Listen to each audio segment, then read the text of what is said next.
Today you're joining me in my kitchen after a hot day working outside. I decided to come in and take some time to sow some perennials that I know will be coming back year after year for me. Because it's so hot in our area right now, it's not a great time to transplant perennials. It's okay if you add new ones to your garden that you get at the garden center or something, but you don't want to disturb the roots of your current perennials to move them around the garden. I would wait until later, maybe like in the fall or early spring. But if you're starting perennials from seed, you can do that whatever time of year that you want to, as long as it's warm enough to put them outside. So you can start them spring, summer, or fall. The thing about starting your own perennials is that they probably won't bloom this first year, but they will overwinter for you if they're hardy in your zone, and they will give you some blooms next year. Alright, so here's what we're working with. I'm using just a simple deli tray, and I use the soil blocking method. I got my soil blocker off of the Gardener's Workshop website because I wanted to support them for all of the information that they've given me over the years when I've just wanted to learn more about flower farming and gardening and that kind of a thing. But you can get them, I think, on other websites as well. I'm using the mini soil blocker. It has 5 rows of 4, so 20 seedling spots total, and I went ahead and just labeled what each of my seedlings is going to be for each row, and I have the seed pack sitting out in front of me. The first thing that we're working on is Yarrow, so I have this Cerise Queen and then also Colorado Yarrow mix.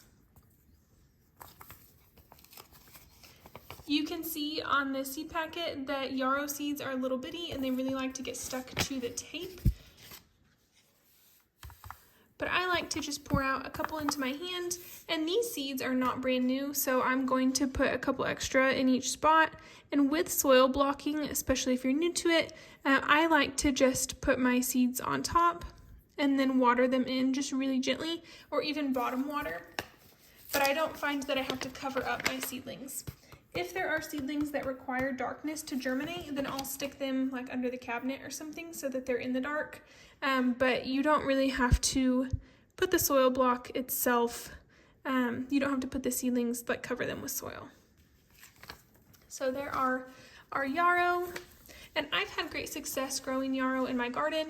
It is a native for us here, and so it really attracts a lot of beneficials, and I really enjoy the blooms for cutting, so it's a great one to have. Next up, we're working with Hollyhocks. I have the Indiana Spring and the Watchman mix. So I have 1 row for Indiana Spring and 1 row for the Watchman.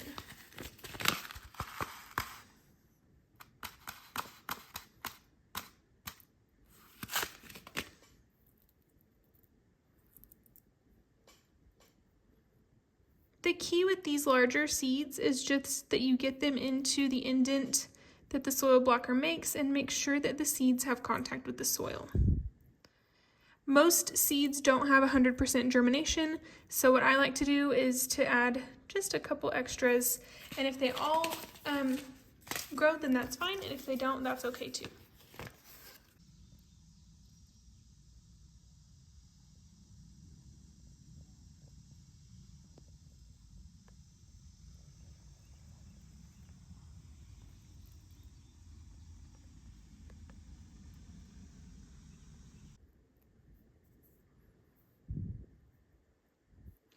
And it looks like I only had those 4 left on the Watchman, so I'll just leave this 5th one blank. Oops.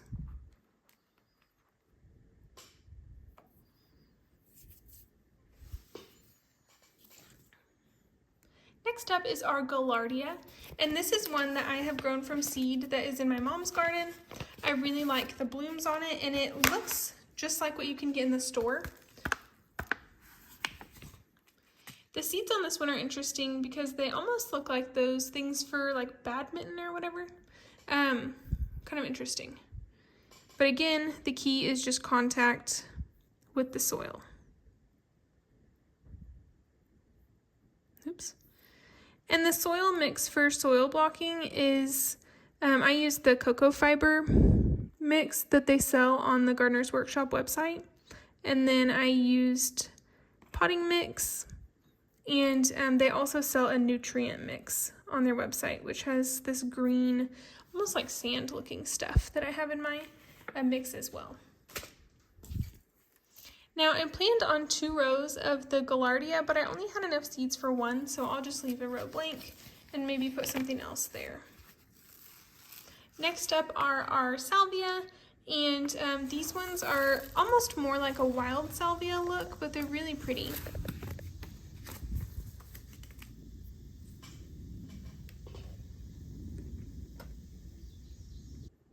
And it's okay with tiny seeds like this if you get more than one.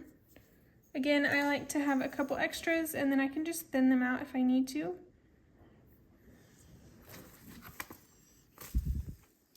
Next up is Anise Hyssop.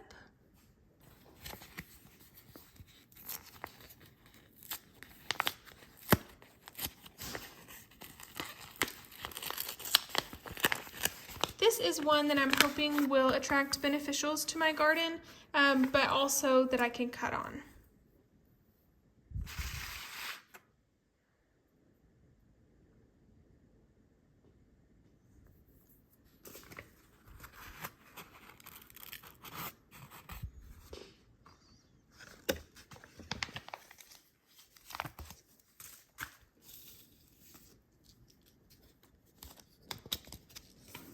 Next up is Echinacea, and I have attempted to grow Echinacea before in like a seed tray, but I'm hoping that soil blocking will give me better success.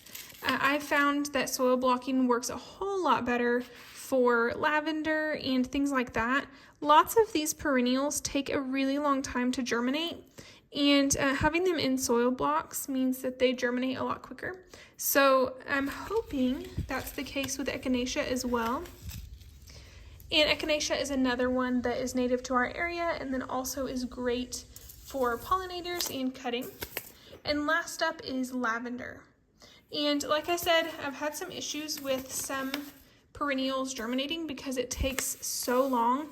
Lavender is one of those that I tried for multiple years in a row in a seed tray, and I could not get them to germinate no matter what I did. I had them on a heat mat, I had them under lights, I gave them months and months to germinate and nothing happened. But when I tried soil blocking for the first time, my lavender came up no problem. So if you're struggling to get your perennials to start, soil blocking may be a good option for you. All right, so I saved the last 2 rows for sunflowers. I think probably what I'll do in this extra Gaillardia row is just put in some zinnias. Sunflowers and zinnias are not perennial in my area, but it's time for me to do another succession of them here in the middle of July. In my area, they will grow to fruition before our last frost at the end of October. So I'm adding them to this tray just because I need to go ahead and get some more in the ground. And sunflower seeds especially are quite large. Some people recommend not to soil block with them in these small blocks, to use the larger ones, but I don't have a larger soil blocker, so it's worth it to me because they pop up so quickly to go ahead and let them germinate in these little blocks and then to move them out when I'm ready to uppot them into something else as I harden them off. I went ahead and watered in my little seedlings, future seedlings, and I think I'm going to just go ahead and use the lid for this deli container just lightly on top as kind of a humidity dome. Now, we keep our house pretty warm in the summer. It's in the low 70s, so that's plenty warm for these to germinate on their own. But if you have your house quite a bit colder, or if it's cooler where you're at, you might want to put your new seedling perennials on a heat mat so that they germinate more quickly. I like to put mine under shop lights just because it's a cheaper alternative to like grow lights. But you want to make sure that your seedlings have plenty of light from day one. So as soon as they sprout, they need to be under light. It's not enough to be under a window because the window probably doesn't get light all day long, right? Depending on what side of your house it's at. So it's important to put these under grow lights so that they have a healthy start, and as soon as they're ready to be hardened off, once they have a few sets of true leaves, I'll go ahead and get these outside on my porch so they can be acclimated to the wind and the weather and the sun and that kind of thing.